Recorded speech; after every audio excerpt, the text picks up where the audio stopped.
up, though? Today, I'm going to tell two totally insane medical mystery stories. But before we get into those stories, if you're a fan of the strange, dark, and mysterious delivered in story format, then you come to the right place because that's all we do, and we upload once a week. So, if that's of interest to you, the next time the like button is feeling down, give them a Jack-in-the-Box toy to cheer them up. But make sure you don't give them a normal Jack-in-the-Box. Instead, give them one that's filled with angry hornets. Oh! Subscribe to our channel and turn on all notifications so you don't miss any of our weekly uploads. Okay, let's get into today's stories. Ha! Ha! Ha! Ha! Dice roll! Dice roll! Shit! Shit! Shit!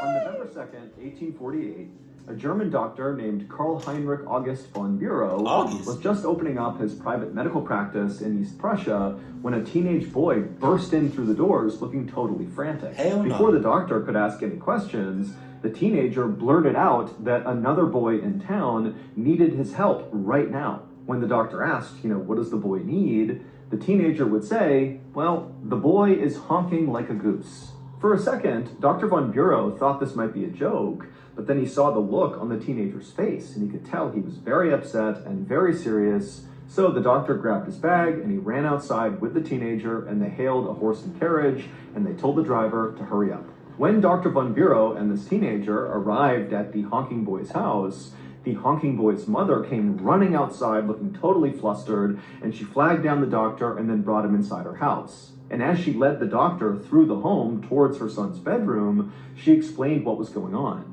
She said her 12-year-old son had been outside playing with his friends when suddenly he had developed this really intense coughing fit, kind of out of nowhere. And then finally, when the coughing stopped and the boy tried to breathe in, his throat made this horrible honking sound. And so her boy had come in the house honking with every breath, and so kind of in a panic, the mother had opened up her son's mouth and looked inside, but she hadn't seen anything, and she knew her son was not sick. There were no other symptoms really at all that were concerning about her son. It was just that he was honking. Now, for a while, the mother thought this would just kind of clear up, that maybe it was just kind of some byproduct of coughing really, really hard. But now it had been 18 hours and the boy was still honking with nearly every breath, which is why she finally told the teen to go get the doctor. When the mother let Dr. von Bureau into her son's bedroom and he got a look at the honking boy, he couldn't believe how terrible the boy looked. His face was all swollen and kind of bluish, and he was sweating profusely, and when the doctor watched him try to breathe in, not only did he honk, but also very clearly, this boy was really struggling just to breathe. So it was more than the sound, it looked like he was suffocating. And so the doctor rushed over to the boy and told him to open up his mouth. The boy did, and the doctor looked into his mouth, but there was nothing he could see that was blocking his airway. And so the doctor just put his finger into this boy's mouth and he reached down inside and I would have been like, he told me to open my mouth. I saw the two fingers.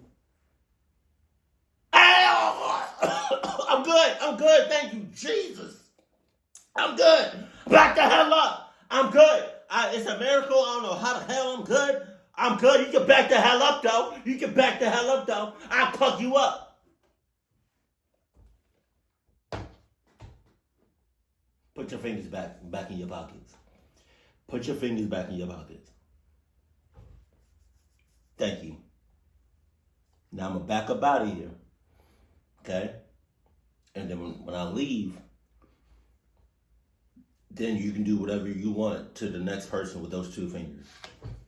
Please. That's disgusting. And you know what's even more disgusting? You may have washed your hands. I don't give a cluck. It's regulations. It's required for you to wash your hands, for the customer to see you wash your hands for 30 minutes. And I didn't see that. I saw you wiping something off your shits. Like you just got finished doing something with your fingers. Nah. You never wash. I never seen you wash your hands for 30 minutes. Washing your hands for 30 minutes is crazy. Suddenly, he felt something lodged in the boy's throat that was small and hard, and he couldn't quite grab it, so he grabbed his forceps, which are kind of like big tweezers, and he reached back into the boy's mouth, and he tried to grab this object that was clearly obstructing his throat, but the object was too slippery, and the doctor could not pull it out. And so the doctor is looking at this boy who's obviously struggling to breathe, and he's thinking to himself, if I don't get in there and get this obstruction out, this kid is going to die. And so the doctor made a decision right then and there to perform an emergency tracheotomy, which is a surgery where you basically cut a hole in someone's neck in order to create a hole in their throat to let air go in. But in this case, the doctor was just opening up his throat to try to get to this object. And so the doctor pulled out his scalpel and he performed the tracheotomy on this boy. He opened up his throat, and when he looked inside the hole into this boy's throat, he saw the obstruction. It was like this pink, small, hard object. And so the doctor just reached in, scooped it with his finger, and pulled it out.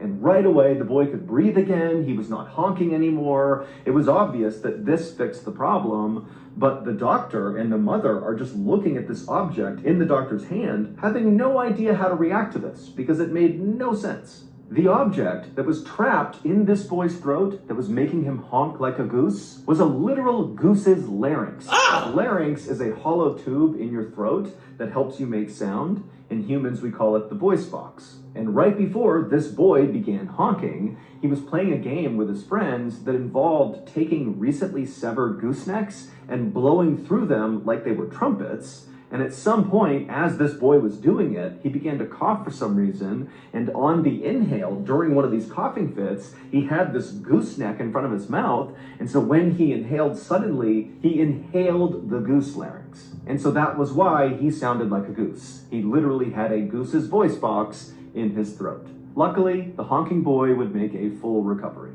Wait a minute, wait a minute.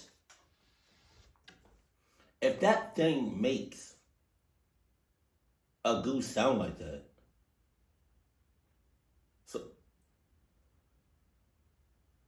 what makes us talk? Is it the same thing? Right? Like the thing that makes us talk in our throat, unless it's more complicated than that. Because I'm thinking, what if you switch the shits? Like what's the name? Like the boy had the little thing from the goose to make him do that. Right?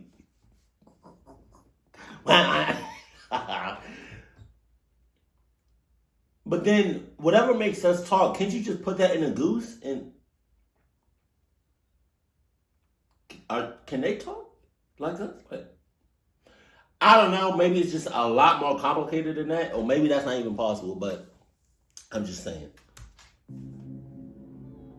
If you're watching this video, then chances are good you are a fan of the strange, dark, and mysterious. I'm not. And if that's true, then you're in luck. Because we, Ballin Studios, just released a brand new strange, dark, and mysterious podcast called Mr. Ballin's Medical Mysteries. Each week, we'll explore new, bizarre, unheard of diseases, miraculous recoveries, strange medical mishaps, and everything in between. And like all other shows that I host, each episode of Medical Mysteries will end with a big plot twist. Mr. Ballin's Medical Mysteries is available on all podcast platforms, and it is 100% free. But if you happen to listen to it on Amazon Music, you can listen to an entire batch of 8 episodes at once, because we release them 8 at a time on Amazon Music. But on all the other podcast platforms, we just put out 1 episode a week. And then once they catch up to where Amazon Music is, we drop another new 8 episodes on Amazon Music, but continue doing 1 per each week on every other platform. The next 8 episode binge on Amazon Music is scheduled for Tuesday, January 30th.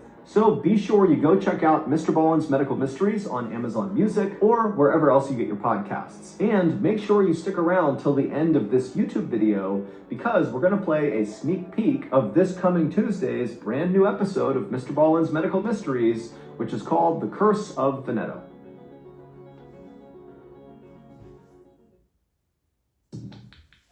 Oh, Jesus. On the afternoon of February 1st, 2013, a retired Army veteran named Robert Smith limped his way into the emergency room at the Veterans Affairs Medical Center in Washington, D.C. Robert checked in at the triage desk, but then instead of sitting down with the rest of the patients who were waiting, he leaned up against the wall and just grimaced. Robert was in his late 60s, and up until just a few days ago, he felt like he was in the best health he had been in since leaving the service. Robert had gotten a kidney transplant a year and a half earlier, and after getting that operation, he really wanted to make sure he stayed healthy, and so he had been going on regular walks and eating healthy, and so really he was doing great. But a few days ago, Robert had noticed this throbbing pain in his right hip that was shooting pain all the way down his right leg. And he assumed, this had to be from maybe overdoing it on one of his walks. But the pain had continued to get worse and worse over the last few days. And so that was why he was finally here at the hospital. A nurse eventually called Robert's name. And so Robert, he came off the wall and hobbled over to her. And she led him down a hallway into an exam room. Once they got inside the room, the nurse would take Robert's vitals, which were all normal, and then after doing that, she said she was going to go out and get the doctor. A couple minutes later, the doctor walked into the room, and she reviewed Robert's chart and talked to Robert about his symptoms, and then afterwards, she concluded that very likely what Robert had was something called sciatica. Sciatica is pain caused by pressure on the sciatic nerve, which travels from the lower back down each leg. And while sciatica is definitely very uncomfortable and very painful, it's not usually a big deal, and it typically clears up on its own without treatment. And so the doctor told Robert that he should just go pick up some ibuprofen, so over-the-counter pain medication, and take that every couple of hours and just wait for this thing to pass, and then he'd be fine. And so Robert was totally relieved. He thanked the doctor, he thanked the nurse, and then he left and headed back to his home. But despite doing what the doctor said and taking pain meds and just kind of taking it easy, the pain in Robert's leg did not go away. And then on the morning of February 4th, so 3 days after Robert's trip to the ER, he woke up and not only was his right hip and leg still sore, but now when he tried to stand up, he couldn't put any weight on his right leg. I would have came back to the hospital, talked to the same person that said, I'll be all right, you just take some over the ibuprofen. I would have came back. Clutch, you lying. I'm suing the hell out of this company. Give me $100 million. It just felt too weak and it was kind of tingly. Something just felt off about it. And also, Robert felt very nauseous.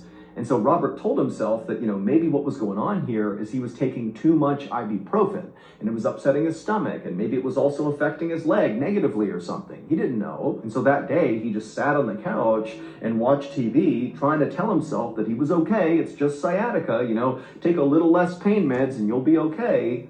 But that didn't work, because the next day when he woke up, he was in even worse shape. Now he not only had this pain and weakness in his right leg, and he had nausea still, but also he now had this new pain in his abdomen that was located right around where the scar was from his kidney transplant, and Robert was also starting to spike a fever. And fevers in transplant patients are a really big deal, because a fever in a transplant patient could mean an infection. People who get transplants are then given medication that keep their bodies from rejecting their new organ or organs. This medication works by basically suppressing that person's immune system. This prevents the body from mistakenly attacking the new organ, but it also means that if their body gets a real infection, they will have a really hard time fighting it off, because again, this medicine is basically stopping the immune system. And so when Robert saw he had a fever in conjunction with these other symptoms that were not going away, he knew he had to go back to the hospital, because obviously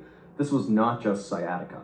Robert was too sick and weak to drive himself to the hospital, so he asked his neighbor to drive him, and as they were driving to the hospital, Robert basically sat in the passenger seat, rocking back and forth, not saying anything because he was so uncomfortable, and the neighbor, the whole time they're driving, they just kept looking over at Robert, because not only did Robert look totally miserable, but also Robert was sweating profusely. Like so much so that it looked like he had just sprinted a 5K. I mean, he was drenched in sweat. And so the neighbors looking at him thinking like, what's wrong with this guy? I'm over here looking at you like, you're disgusted. You're gross. If I wasn't such a nice person, you would have been out of here. Also, I just want to let you know before you get out this car. Hold on now. I know you're in pain. But I just want to let you know before you get out of here. Right? You listening? Hold on now. I know you in pain. I need you to listen to. All that sweat, you left like 2 big ass puddles of sweat in my car.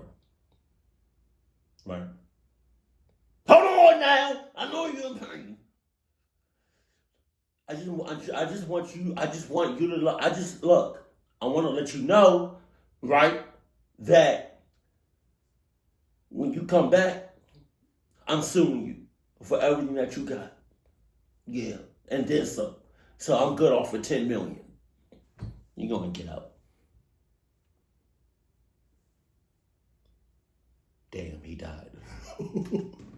Finally, the neighbor arrived at the hospital, and Robert, he managed to get out on his own, and he thanked the neighbor, and then Robert hobbled his way back through the doors into the ER. And then a few minutes later, Robert was in an exam room, and his doctor walked in, and she took one look at him and saw how horrible he looked, and without any hesitation, she said, "You're getting admitted right now."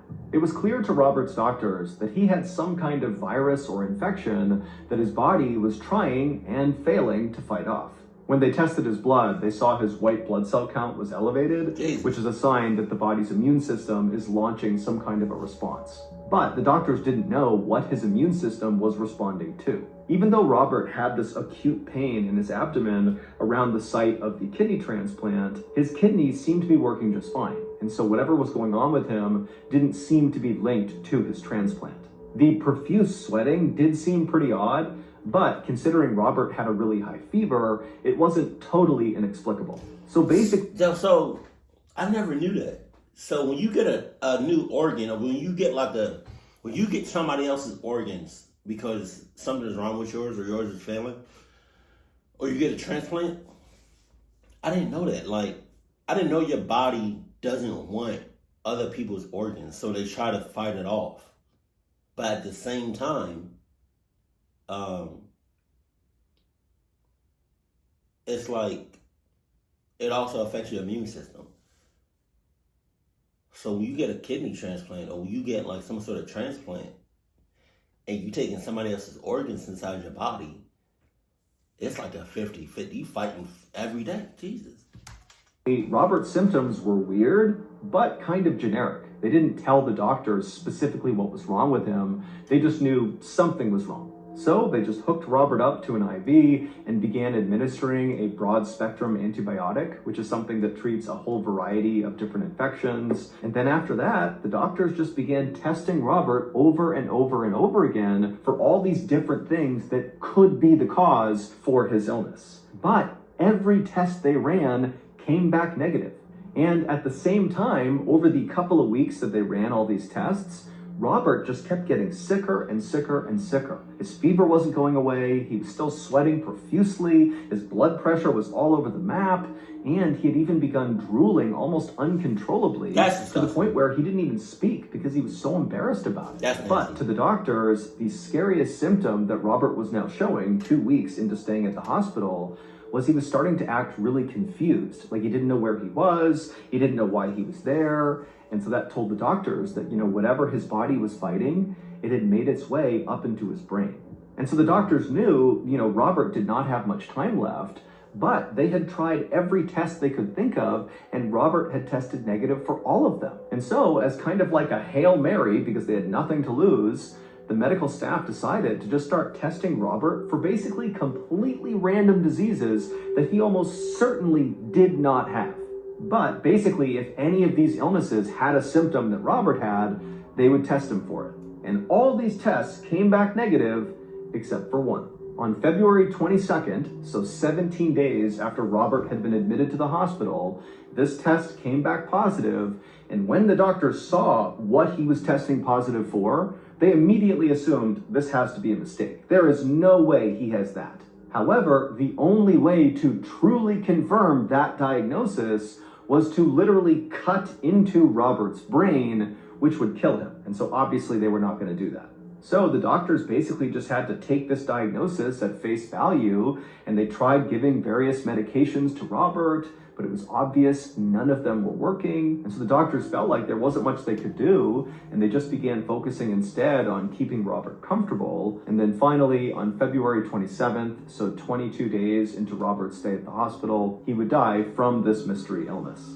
During Robert's autopsy, the medical examiner was able to perform that test that doctors could not perform on him when he was alive, and that was to cut into his brain. And when the doctor cut into his brain, he saw very clearly, without a shadow of a doubt, that yes, Robert really was positive for that very, very rare virus, and it absolutely is the thing that killed him. But this was not the end of the case, because the virus that killed Robert was not just rare, it was also highly contagious, which meant the doctors needed to figure out how Robert got this virus to protect other people from getting it too. But the staff at this hospital knew they were not equipped to lead this investigation, and so they handed the case over to the Centers for Disease Control, or the CDC, which is the world's leading disease tracking agency. Investigators for the CDC began looking into Robert's case a couple of days later. They sifted through the days and the weeks leading up to Robert's hospitalization in an effort to try to retrace Robert's footsteps to figure out what made him sick. Now, they didn't have any leads. The only thing they agreed on was that very likely, even though Robert had that pain around his scar where the transplant was, that very likely the transplant did not have to do with whatever killed him, because Robert's kidney had been working fine and his transplant had happened 17 months earlier, and typically complications from transplants will happen much sooner. And so they basically had ruled the transplant out as being the cause. But one of the CDC investigators decided to look into the transplant file anyways, just to see if maybe something got missed, or if maybe there was some detail about the donor that was relevant to what happened to Robert. And so this investigator got the file and began going through it. Robert's donor's name was William Edward Small, and at the time of his death, he was 20 years old and serving in the Air Force. Damn! Now, none of that stood out to the CDC investigator, but William's cause of death definitely did. Even though it really did not appear to have a connection to Robert, it was just so weird and unexpected. The CDC investigator would read that back in September of 2011, William was out fishing in the Gulf of Mexico, and he caught a fish, and he ate that fish, and it gave him something called ciguatera poisoning. So what you mean? Like, when you say ate it, like you caught it and ate it just like that? Like it's still moving around, like just fresh out the water, or did you cook it? Because you didn't specify. So hold on now. What? Ciguatera poisoning is something you get when you eat a fish that contains microalgae toxins. And so William, he ate this fish that was contaminated, and not long after that, he had died. But when the CDC investigator read through all of William's symptoms before he died, they basically exactly lined up with all of Robert's symptoms. William had developed pain and weakness in his extremities. He developed a very high fever. He became nauseous. He also lost the ability to swallow, and then he became totally confused and then died.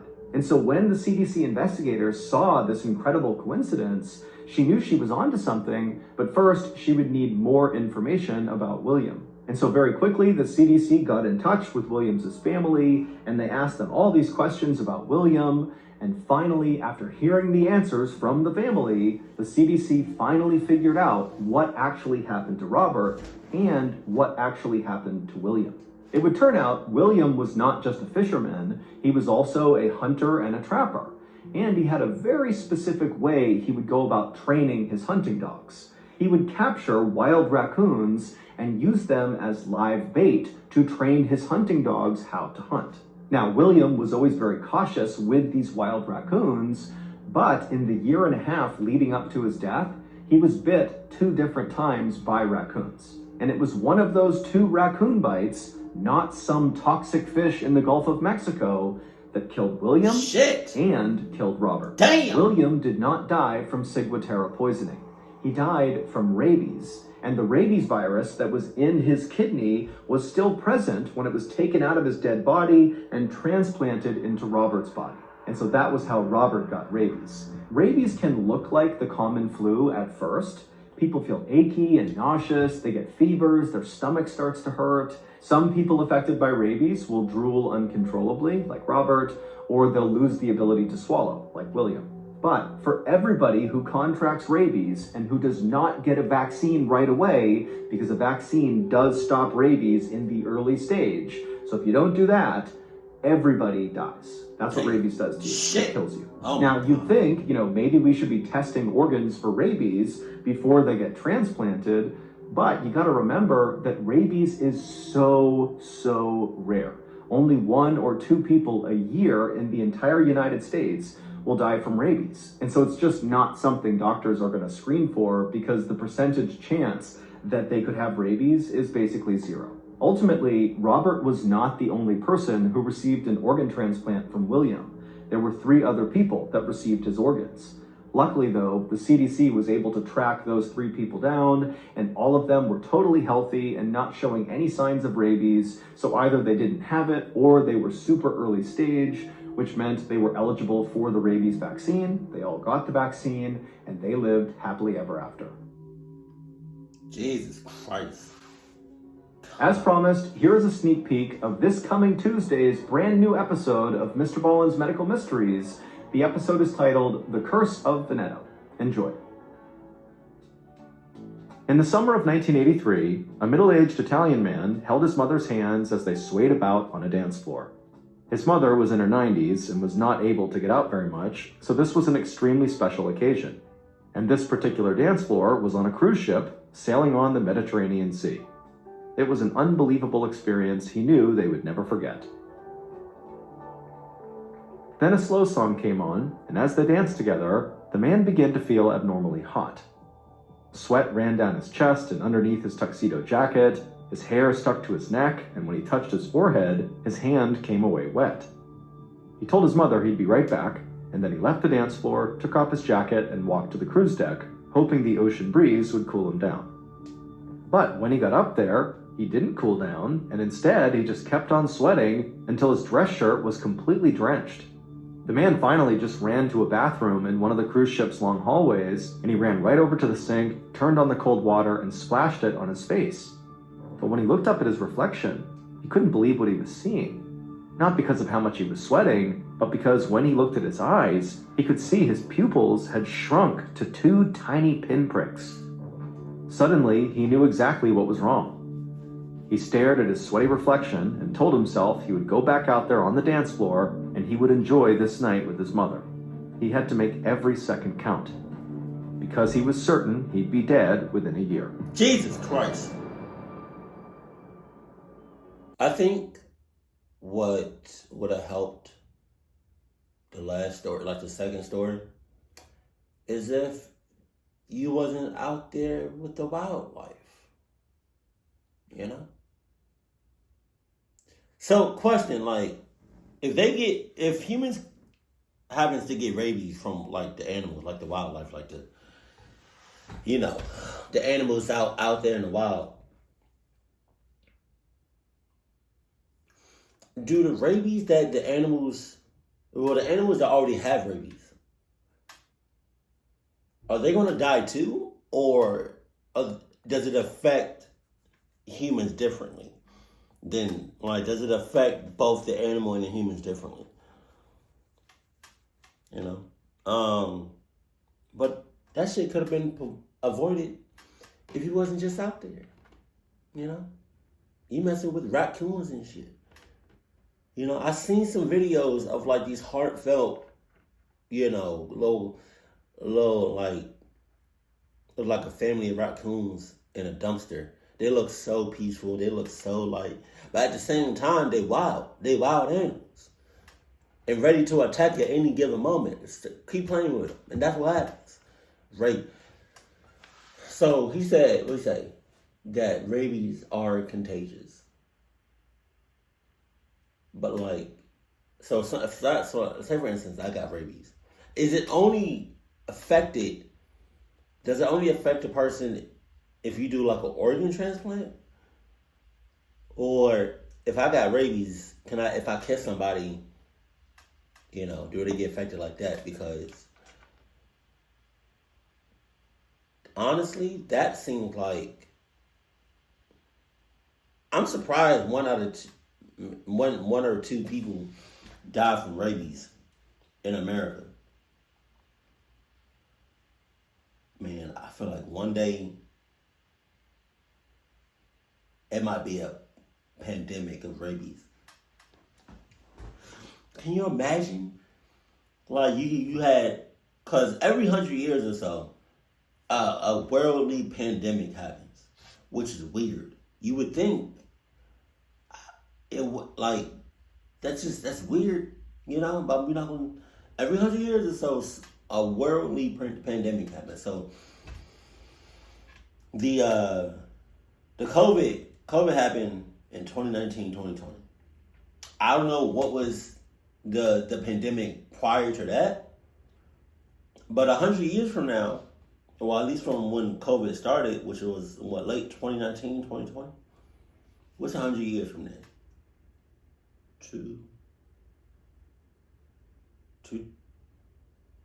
Is it 2119? 2120? I don't know if I did that right. 2000. Yeah, I think so. Well, whatever. Man, I could just see like a rabies epidemic just going crazy, spreading like wildfire. But I don't know. That's just crazy. That's just a thought. But please don't be out here messing with the wildlife like that. Please. Keep it cool, keep it classy. I love you. Stay happy. My family.